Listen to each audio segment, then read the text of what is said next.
This is a tweet from June 2020 from Mr. Mamdani, flipping Christopher Columbus's statue, the middle finger, and saying, "Take it down." I mean, I saw this thing and it makes my blood boil. Mr. Mamdani is the face of the new American elite. Hey there, friends, fans, and foes of Dad Saves America. John Popola here, and I thought I would take this Friday, this Halloween Friday, to talk about something pretty scary. And that is, well, this guy. Socialism. Terrifying word.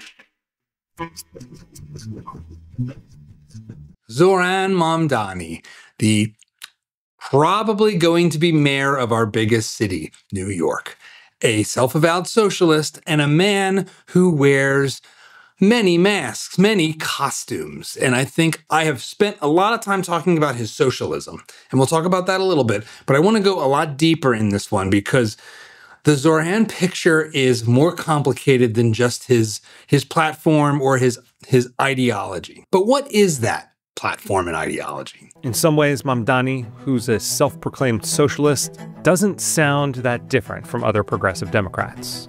We will take on corporate landlords and cap unfair rent increases. It's time to stop protecting billionaires. Every single thing he says, even right down to, that there shouldn't be any billionaires, is merely an extension of what Elizabeth Warren has said. We need universal child care in this country. What Bernie Sanders has said. It's insane and absurd. You got people with hundreds of billions of dollars, tens of billions of dollars. The system cannot afford them. He is radical for the Democratic Party, but he's also just being more honest about the policies that a particular wing of the Democratic Party have pushed for a long time. We have to continue to elect more socialists, and we have to ensure that we are unapologetic about our socialism. Mamdani's ambition is nothing less than leading the vanguard of the new American socialist movement. His message is resonating with young voters in particular, who turned out in record numbers for Mamdani in the Democratic primary. So, Mr. Mamdani's first mask is that he is not as radical as he seems, and he has a lot of support in keeping that mask on his face from people who are in what we used to call the mainstream media. I wish you all the best. Honestly, I think any New Yorker who looks at someone getting an opportunity, who's representing communities that have not been as represented, a Muslim, a young person, a progressive, a democratic socialist, there are so many different communities that are looking to you, and this, I hate to put it on you, as a bit of a Jackie Robinson moment. And I know that probably wields some weight, but man, oh man. Just as a little reminder, Jackie Robinson was actually like a Rockefeller Republican, but, anyway. But man, oh man, what an exciting opportunity. Thank you. And I wish you the best. Thank you. I wish you the best, with his big smile. I'm gonna get here right now. Take it. Okay, beautiful. I'm gonna get it after this episode. Right now, bro. Feel free, you can share with everybody here. Okay, beautiful. Also, socialism. I'm so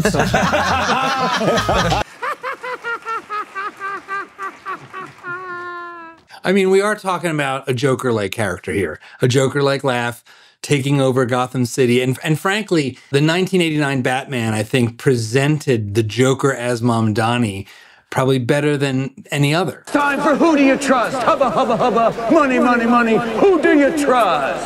Me? I'm giving away free money. And where is the Batman? Where is the Batman? Where is the Batman to combat the free money, the free bus fares, the free child care, the free grocery stores? Some people might think this is Batman. I am Batman. I don't know. I don't know if you're Batman, but I do know this. The Joker had a couple other kind of prophetic things in common back in 1989. Now comes the part where I relieve you, the little people, of the burden of your failed and useless lives. But if you gotta go with a smile.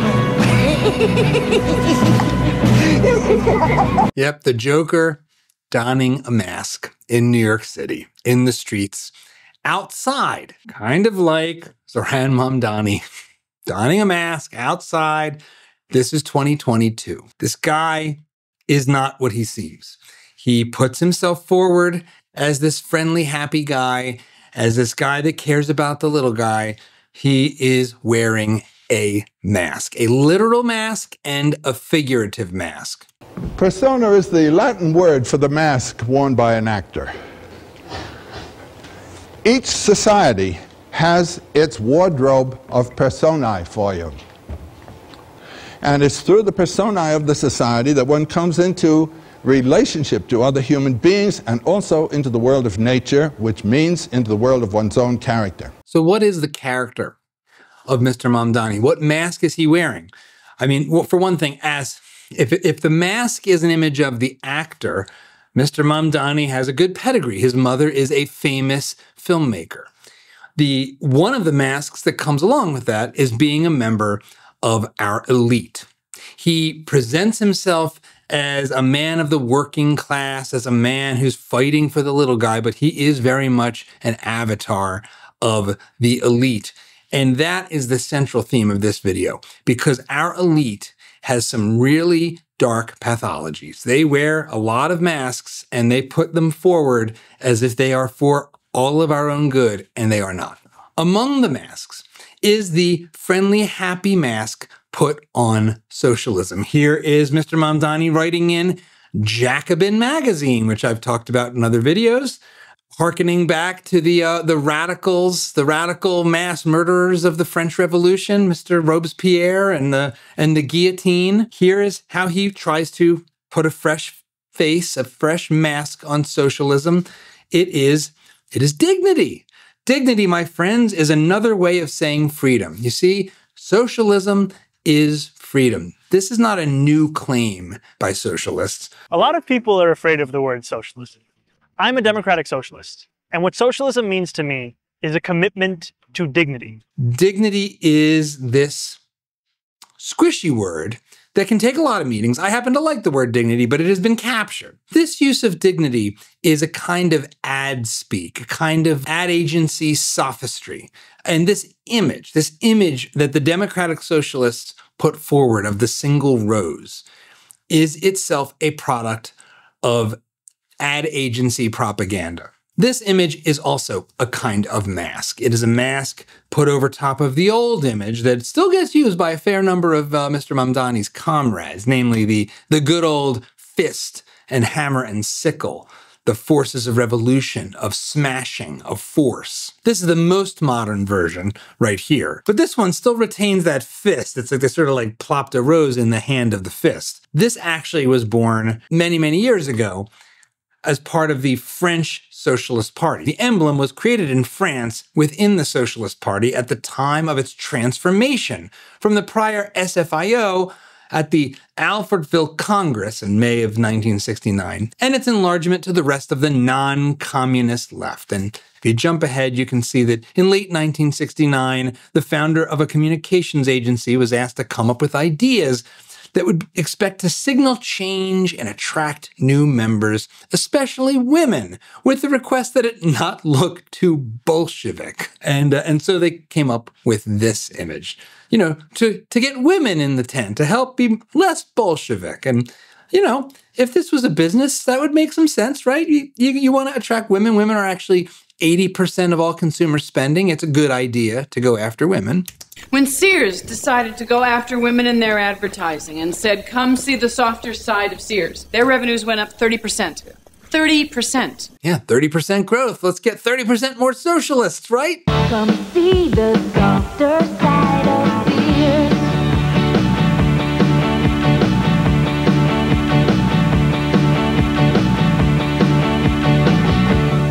Right below the surface, the mask drops quick with these folks. And indeed, if you are a Democrat, if you are on the moderate left, if you are someone that fundamentally wants to see the government play a larger role in helping people who fall in hard times or who have bad luck and need a social safety net, there's a lot of completely reasonable positions you could occupy and call yourself a Democrat. And we used to have a politics in this country in which you actually had liberal Republicans and conservative Democrats. In fact, Jackie Robinson was a liberal Republican, though a Rockefeller Republican. And he didn't like the rightward shift that was happening in the Republican Party. And there were conservative Democrats. Well, Mamdani and his ilk are part of a movement that is looking to infest, ingest, and destroy the Democratic Party and replace it from within with communists. DSA is not the Democratic Party. We must separate ourselves from the toxic Democratic Party. We can put forward a clear, aggressive, principled strategy that pushes back against the Democratic leadership and the Democratic Party as a whole. DSA candidates run as Democrats in safe blue districts. They slip through low turnout primaries. And once inside, they use the Democratic label as camouflage while advancing an extremist anti-American agenda far beyond the party's mainstream. I don't agree with the Democratic Party, but it's a great tool. The Democratic is a tool that we use. Once in office, DSA candidates take orders from DSA's internal enforcers and working groups. City halls and state houses start running as socialist machines controlled by the organization, not the Democratic Party, and certainly not voters. They have to have a connection with DSA's internal politics, and they have to be committed to the eventual goal of building a separate entity from the Democrats. DSA are revolutionaries, and the Democrats are their first victims. And in city after city, DSA victories prove their plan works. I think that the model that we used in New York is 100% replicatable. A replicatable model to infiltrate a party that is already being pulled to the left. A party that has a lot of problems, as I've talked about on this channel, one that does need an overhaul. And in one sense, I think that the energy for Zohran Mamdani is not that dissimilar from that of the 2016 support for Donald Trump. It is an energy that is looking for change, that is looking to see an outsider come in and crack the system open, if not destroy it from the top to the bottom. I can understand that sentiment. I can understand where it's coming from. I can empathize with people who feel like that is what has to happen in both parties, but certainly at this point, if you're in New York, the Democrats are basically all you've got. I mean, that's what's going on here.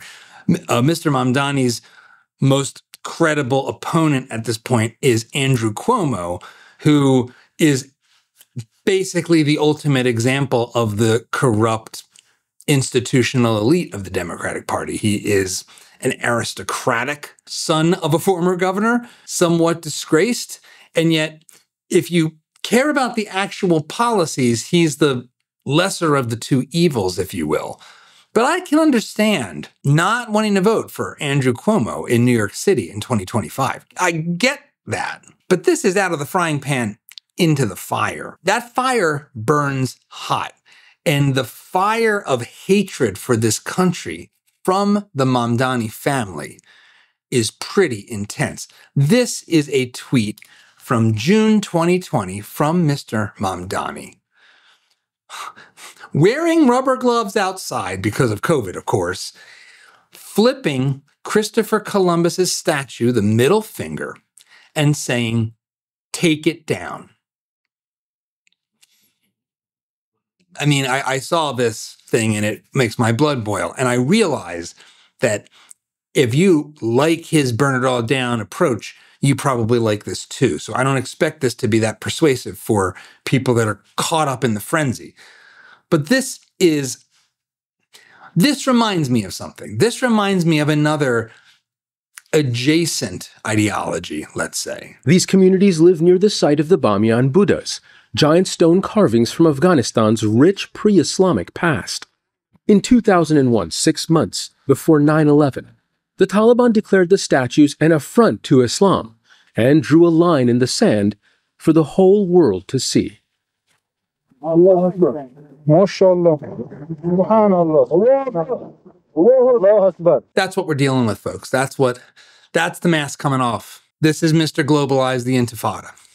This is the man who said that he got into his politics through radicalization around Gaza and the Palestinians, going all the way back to 2013, actually. But he does get it honestly from his family. And, you know, his mother may or may not be as radical as he is, but his father who is a professor at the namesake of Christopher Columbus, Columbia University, doesn't particularly like America much either. He is a professor of slavery, colonialism, racial capitalism, empires. He is an anti-colonialist. He is what some might call a third worlder, a belief that everything bad that's happened in the third world is the fault of the first world, and specifically of America. And pay attention to what this guy believes. America is the genesis of what we call settler colonialism. And the American model was exported all around the world. So you're with us so far? America invented colonialism? Settler colonialism? America did? Not the French, not the Spanish, not the English, not the Japanese, not Islam, which spread by the sword from the very, very beginning. No, America. America invented it. Okay. Let's keep going. When the settlers conquered it, first they tried to eliminate as many Indians as possible. This was the first recorded genocide in modern history. Still with us?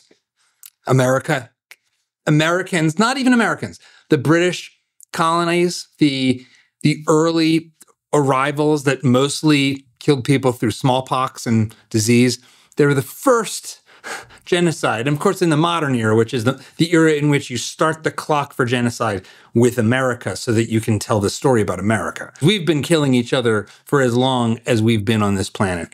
We have been committing tribal warfare and extermination for as long as we've been on this planet. This is crazy talk. This is dishonest, and it is celebrated in academia. Then with the Civil War, Abraham Lincoln generalized the solution of reservations. They herded American Indians into separate territories. For the Nazis, this was the inspiration. You got that? The Nazis were inspired by Abraham Lincoln. That's it. If this is surprising to you as it is to me, well, I mean, the story is surprising. That he believes this is actually not surprising. Hitler realized two things. One, that genocide was doable. And it doesn't matter what the second thing was, because I'm pretty sure Adolf Hitler didn't need Abraham Lincoln to prove that genocide was doable. I'm pretty sure that's complete. But this is the kind of stuff that you get in anthropology at Columbia University or Harvard or Yale or countless others. And one of the reasons why you get it is because these disciplines are completely ideologically captured and corrupt. There was a study done by the National Association of Scholars on partisan registrations in academia, and they are quite shocking. In the ratio of D's to R's, Democrats to Republicans, the overall ratio in academia among professors is 95 to 1. 95 Democrats to every 1 Republican. But the nature of their politics is even more extreme. When you look at a sample of 12,000 professors, in raw numbers, there is 2,081 donors, Democratic donors, so people activated enough to contribute money to campaigns, 2,081 to just 22 Republican donors. So even the Republicans that are there in that 95 to 1 D to R are pretty weak ones in comparison to the far more active Democrats. And that probably doesn't even account for the outright Marxists. But among the disciplines, which ones are the worst? Anthropology takes the cake. There are 42 Democrats to every 1 Republican in anthropology. Anthropology is the study of the long-lost, disappearing Republicans. They are an endangered human species in anthropology. Economics, which is among the least insane disciplines, is only 3 to 1, which is frankly not so bad. The ratio on donor dollars is even more extreme, as you could see. Anthropology, 214 Democratic donors to every 1 Republican. And that's number 2. English, weirdly, has the most, 244 to 1. this is where this guy is coming from. This is his upbringing. This is his intellectual roots. And the New York Times has actually done some deeper coverage of Mr. Mamdani and where he comes from and where his ideas come from.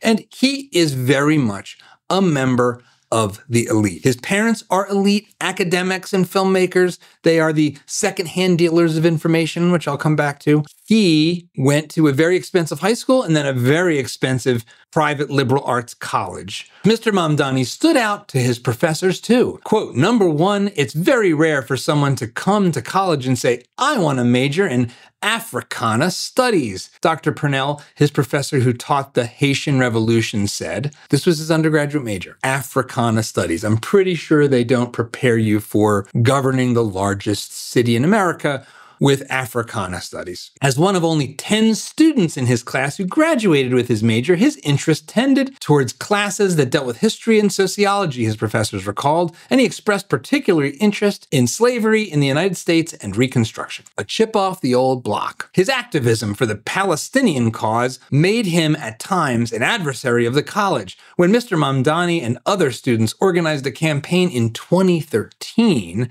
to make Bowdoin part of a boycott of Israeli academic institutions, Mr. Mills, the president at the time, rebuffed them. So what is this Bowdoin College? The same National Association of Scholars published a 376-page report on Bowdoin that was unsparing in its criticism, accusing the college of promoting closed-minded orthodoxies, including Africana Studies, in the name of diversity and inclusivity. The report estimated that there were only 4 or 5 conservatives out of the approximately 182 full-time faculty members. This is the incubator of our elite. This hyper-partisan, completely divorced from reality, entirely abstract, fictionalized world is the world in which our elite live. Mr. Mamdani is the face of the new American elite. For all the talk of being a man of the people, that is a mask. This Mr. Mamdani is a elitist through and through. But wearing that mask, that populist mask, it's all the rage these days. And there are few places where wearing that mask is more cringe than Gavin Newsom. But also, you know, it was also about paying the bills, man. And it was just like hustling. And so I was out there kind of raising myself, turning on the TV, started, you know, just getting obsessed, you know, sitting there with the, you know, the Wonder Bread and 5 stacks of, you know, like the White Scat story. Come on. There's actually been studies done that left-wingers are way more likely to change their affect based on the people they're speaking with. You could say it's a kind of form of empathy, although I think it's mostly just condescending pandering. But let's keep going. Macaroni and cheese. Bro. Are you talking about me? Yeah, YG, man. Every day in the backyard, just bouncing the basketball, throwing the ball against the wall until the ball is just like fraying, man. And you're entertaining yourself. That's it, whole thing. So just and then, you know, then this student that was student is in the back with his head down, all of a sudden started throwing the baseball a little faster than everyone else and started, you know, make a few free throws because I was sitting there practicing 500 of them every damn night. In high school, I look up in the stands, my dad's back up there. Okay, dope. And it's like, it's amazing. He has a father and he showed up for his basketball game. Man, and then he's bringing his friends and you're captain of the team and you're like, geez, you know. And it just saved me, and it got me into college. It saved him, saved Gavin Newsom from certain doom, from being a dreg of society. He is exceptional at basketball, I will say that. And the governor stumbled while playing basketball at a school in China. The governor, with ball in hand, accidentally ran into a student out there on the court. Both fell to the ground and then quickly sat up. Neither were injured. The governor joked afterward with reporters that he, quote, needed to work on his balance. These are the hoop dreams of Gavin Newsom. This is ridiculous. This is the mask these people wear because there is nothing about that story that makes any sense. That video was pulled from a tweet from Adam Carolla, who just notes, his dad worked for Getty Oil. Let's not kid ourselves about what was going on there. In fact, this was Gavin Newsom in his senior year, looking like a cartoon character of an elite, complete with a Burberry scarf. Here he is in another picture. Gavin Newsom with Paul Moen, Andrew Getty, and Billy Getty posing for a, quote, Children of the Rich feature that ran in the San Francisco Chronicle on December 12th, 1991. Gotta get those hoops. Need the hoop dreams to get into school. Sure. Here he is with Mr. Getty in a collaboration together and in a wine bottling business, because that's what you do when you have hoop dreams. You get into business with oil billionaires and start wineries. That's exactly what we all do. You build entire multi-million-dollar business empires because you're a man of the people. Now, I have nothing against building a multi-million-dollar business empire. If you do it on your own without stealing from other people through the political system, I call that creating value. I call that actual capitalism, free enterprise. This is something else. This is an elite grift. And this is the mask these people wear. There is a movie, in fact, he is the audience for this movie called Metropolitan that captures this class pretty brilliantly. The titled aristocracy are the scum of the earth. What really makes me furious is this idea of a whole class of people, mostly Europeans, all looking down on me.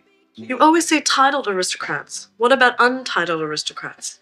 Well, I couldn't very well despise them, could I? That would be self-hatred, which is unhealthy. Can't have self-hatred. The way to avoid your self-hatred as a untitled aristocrat in America is to pretend to be a populist, to pretend to care about the working man. And this brings us to something that has really not gotten anywhere near the coverage it needs to. And that is a piece of research done by Scott Rasmussen on our political elite, on our elite in general, but especially our politically obsessed elite. This came out about a year ago, and it is shocking, and I'm going to walk you through a couple of the findings. This was a survey that cut across 20 other surveys into essentially our elite class in this country. And buckle up, because this stuff is crazy. These are the people that Gavin and Mamdani run with. This is their crowd. So who are they? This elite 1%. They are postgraduate degrees, because at this point, if you're just like me and you just got a bachelor's degree from a state college, you're not in this 1%. You have to have a postgraduate degree, like a master's or a PhD. They live in densely populated urban areas, and they make more than $150,000. This is their definition. This is the cluster of factors. And they are overwhelmingly Democrats. They're over 70% Democrat. They are the new base of the Democratic Party, which is part of the weirdness of Democratic Party politics. They are not a party of the working people. They are a party of the wealthy, overschooled elite. While average voters have seen trust in government collapse down to under 25% since Watergate and JFK, trust in the elite, by the elite, is at an all-time high. So only 6% of voters have a favorable opinion of members of Congress, only 10% of journalists, and only 17% of professors. We, the people, think these people are bozos. But the elite 1%, and especially those who pay attention to politics and end up getting into it, people like Zohran Mamdani, 69% of them have a very favorable opinion of members of Congress. 71% love journalists. And of course, 76% love their professors, especially when they are professors. This is self-loving. You can't have self-hatred now, can you? What about getting a job? What's honorable? Well, the question was asked, is it more honorable to work for the government than to work for a company in the private sector? Me and you, Joe Blow voter, 17% say yes. Most of us think it's more honorable to work in the private sector than to work at the expense of everyone else in the government. Although, look, there are legitimate things you can be doing in the government, so I'm not trying to say that everyone that works in the government creates no value at all. But this is where the public is, 17%.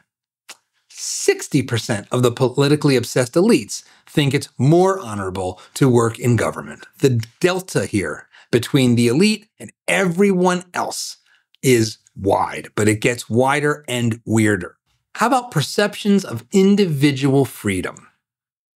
Voters, 57%, say there is not enough individual freedom. Only 16% say there's too much. And I'm frankly disturbed by that number. But when the shoe is on the other foot and when the elite are asked how they feel about personal freedom, 47% say there's too much personal freedom in America. 47%. 21% say there is not enough. So a near majority think we have too much freedom in this country. And that plays a big role in what comes next. Even worse, if you go to one of the 12 what's called the Dirty Dozen schools, this is the Ivy League and the near Ivies, the Ivy League Plus, the Envy League, the Poison Ivy League, then 55% of you think that there is too much individual freedom in America. Out of this cohort, out of this set of schools, comes basically half of the leaders of all of our major institutions, our government, our big corporations, all of academia, journalism, the media, Hollywood. They are packed. They are stuffed with these people. It is something like 16% of all of our leading positions of institutions of authority come out of Harvard alone. And so, jumping off of the belief that we have too much freedom, they don't think we should be listened to very much either. Does the government pay too much or too little attention to what voters want? 77% of voters think the government pays too little attention to us, to we the people. And that is understandable, and it is almost certainly correct. Among the politically obsessed elite, 46% think the government pays too much attention to voters. These are the folks that added the tagline, "Democracy dies in darkness," to the Washington Post after President Trump was elected in 2016. These are the people that are constantly clamoring about how we are under threat of the death of democracy in America. And they don't seem to like democracy very much. In fact, they're perfectly happy to rig democracy if it suits them. This is one of the most terrifying stats in this whole deck. Cheating in elections. 7% of voters would rather cheat than lose a close election. That's still kind of high since you're talking about crime, but only 7%, single digit. Among the broader elite, the people that meet that initial set of criteria, 35% would rather cheat than lose a close election. Now we're getting in some trouble. That's enough to swing things. But this one's just completely crazy.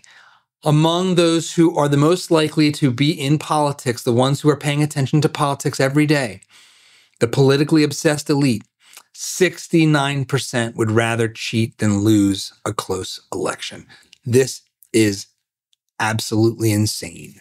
This is a complete breakdown of any sense of fair play in our society. You're so convinced that you know what's right that it doesn't matter how you get there. This is proto-Leninism, single party rule. And places like California and New York already have single party rule. They don't have democracy. They have democracy. That's what they have. It is a question of which Democrat do I vote for? And of course, if you think this way, if you think that government spends too much time worrying about voters, if you think that voters don't even deserve to be franchised at all, it should come as no surprise that a majority, 53% of the politically obsessed elite, say that the federal government should be allowed to censor social media posts. The kinds of things that were revealed in the Twitter files, that intelligence agencies, the FBI, DHS, the Global Engagement Center. Just yesterday, we had Mike Benz on the show who lays all this stuff out. A majority of the politically obsessed elite are fine with this. That's why they called the Twitter files a nothing burger. Their mask was saying it didn't really happen, there's nothing to see here. But when the mask drops, what they really meant by nothing burger was that they're perfectly fine with government censorship. of the rest of us, because we're just a bunch of rubes that shouldn't be listened to and have too much freedom. Just because, how can you not? Preferred pronouns. Have you ever introduced yourself to others by expressing your own preferred personal pronouns? Hello, my name is Charlie and I go by he, him, his. Only 10% of we, the public voters, have said yes. 61% of the politically obsessed say yes. They've introduced themselves with their personal pronouns. This is a cohort that verges on psychopathy. And they come from a set of universities that feed all of our elite institutions. And they exist in a feedback loop. They are the managers of our society. They are the people that if you want change, you should be revolting against.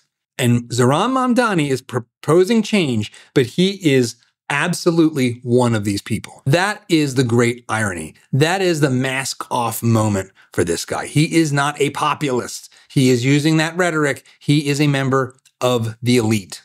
And that elite goes all the way back to the former president of Princeton University, Woodrow Wilson, who published this paper in 1887 in Political Science Quarterly, The Study of Administration.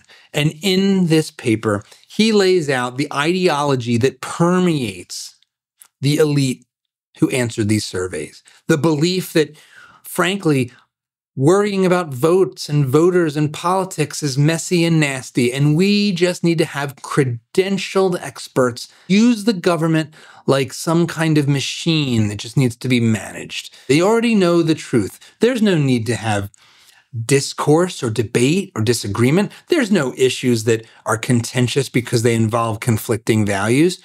No, we have all the answers. We just need to manage the public, manage the population like cattle. This is the romance of the technocratic elite. This is what they really want. It is what they really believe. And what makes them even more troubled is they are fundamentally driven by envy. They are driven by status seeking. And the center of the voter base of Zohran Mamdani are the people possessed by luxury beliefs, as Rob Henderson talks about. They are in a kind of interclass warfare with each other. There is something interesting here where they are objectively doing extremely well. If you take a random upper middle class, college educated New Yorker, they're doing better than just about everyone in New York, but people don't compare themselves to the average person. They compare themselves to those who are around them, those who they could reasonably hope to be. Those are their competitors and rivals. It is the ultimate status-seeking hierarchy.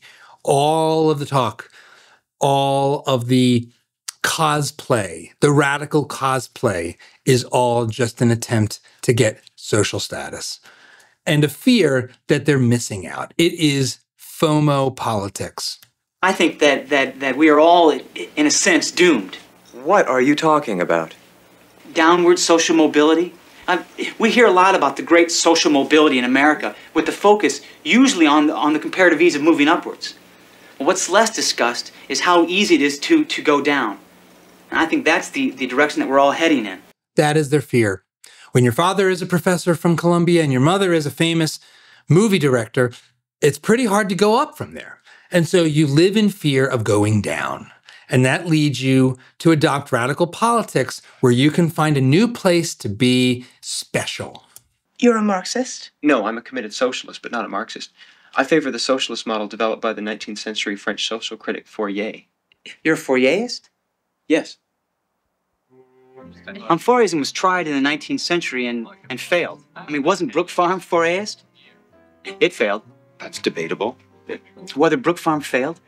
That it ceased to exist, I'll grant you, but whether it was really a failure, I don't think can be definitively said. Well, for me, ceasing to exist is failure. I mean, that's pretty definitive. I've done plenty of other videos on why socialism fails, but this movie, again, you got to watch. It just captures this mentality so perfectly, and it's going all the way back to the 1990s. The time when critical theory first started capturing academia in full force. There's another author that looks into this, that tries to understand what is it about intellectuals that attract them to socialism.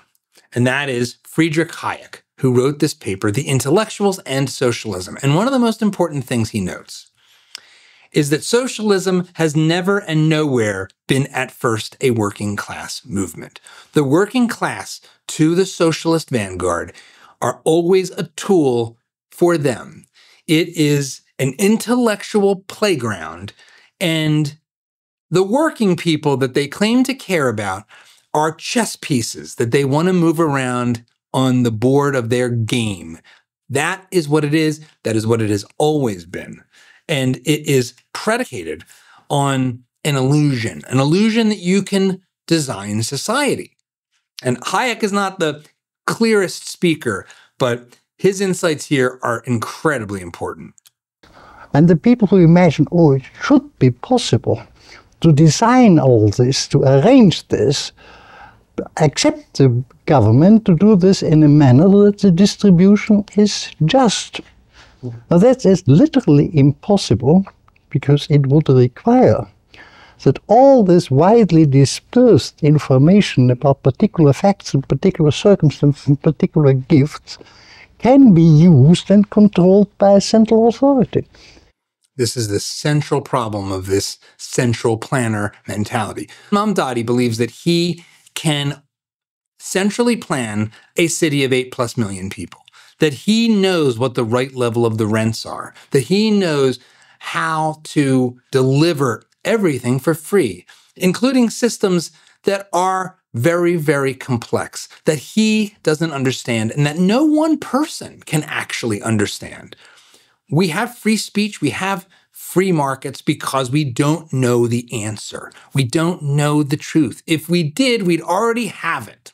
If we knew how to make the buses free and fast, they would already be free and fast. It would be obvious. That we don't know the future and don't know the answer is why we need freedom and why you can't centrally plan the world.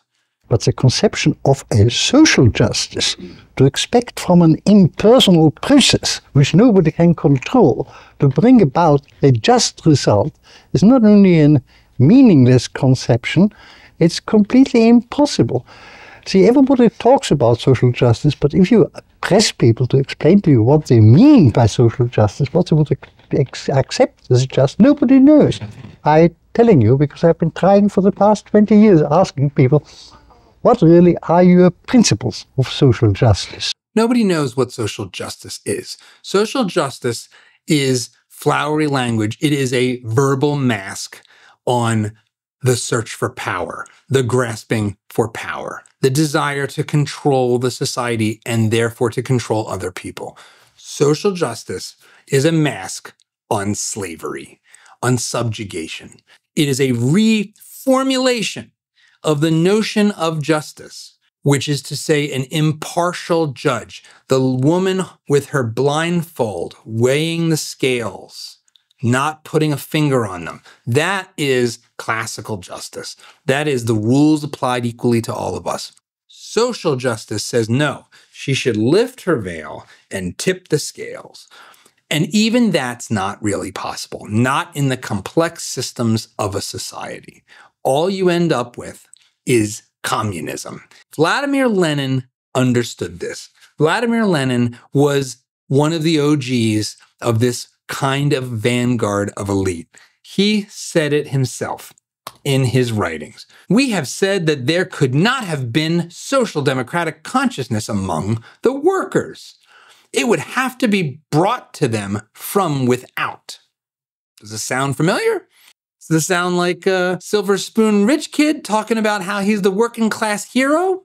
The history of all countries shows that the working class, exclusively by its own effort, is able to develop only trade union consciousness, i.e. the conviction that it is necessary to combine in unions, fight the employers, and strive to compel the government to pass necessary labor legislation, etc.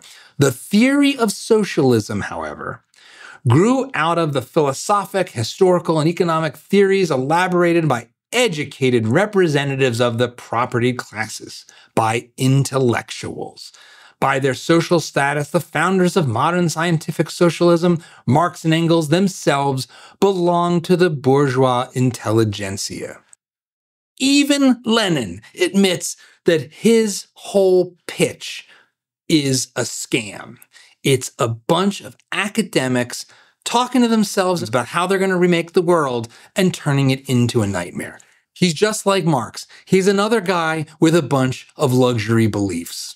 Born in a provincial Russian town in 1870, Vladimir Ilyich Lenin grew up in a prosperous family of educators and reformers. He was one of the lucky few. He was one of the lucky few. A prosperous family of educators and reformers. And then he had his turn. To create the utopian world he envisioned, Lenin did what he thought he had to. His violent seizure of power and the harsh measures he took to hold on to it inspired generations of revolutionaries and dictators. Just like those kids at the Democratic Socialists of America, with their fists in the air. The tragic, sort of pathetic reality is that the people most excited for this stuff, that have real power, not the working class people struggling to get by who think, well, maybe at least he'll overturn the apple cart and something good will come out of it. No, the people that run our institutions, the people that have long LinkedIn profiles that come in and out of academia, government, and big corporations, at the end of the day, in their heart of hearts, they look like this guy. I've got a good job that pays decently. It's just that it's also mediocre, so unimpressive. The acid test is whether you take any pleasure in responding to the question, what do you do?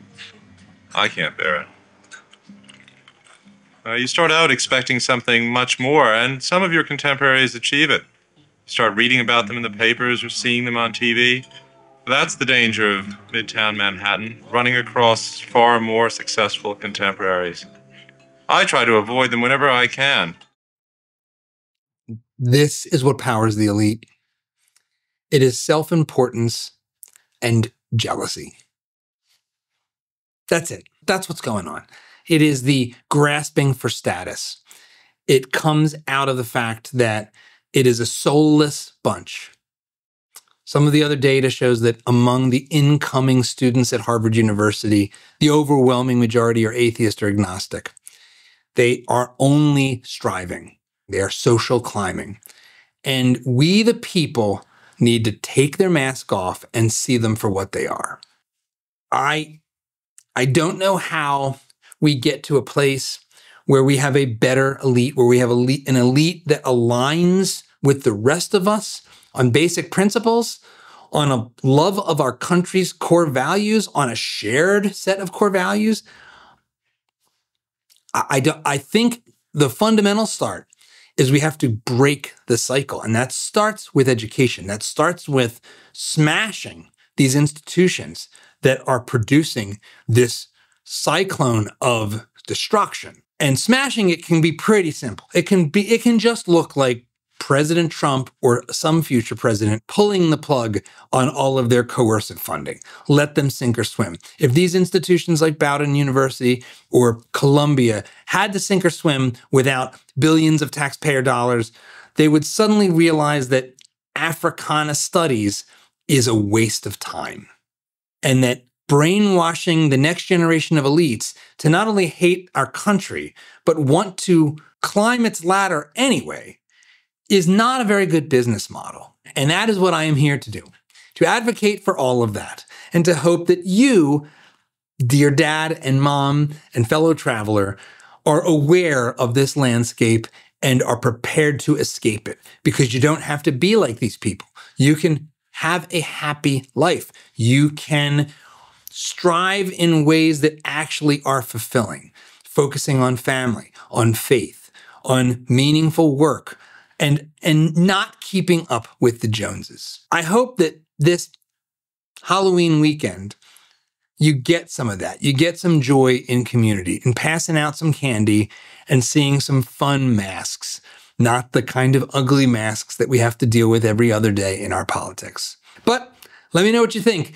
Head down to the comments below. Don't forget to like and subscribe. And of course, if you want to see all the links that went into this video, head over to dadsavesamerica.com, where we'll put them all there for you to check out.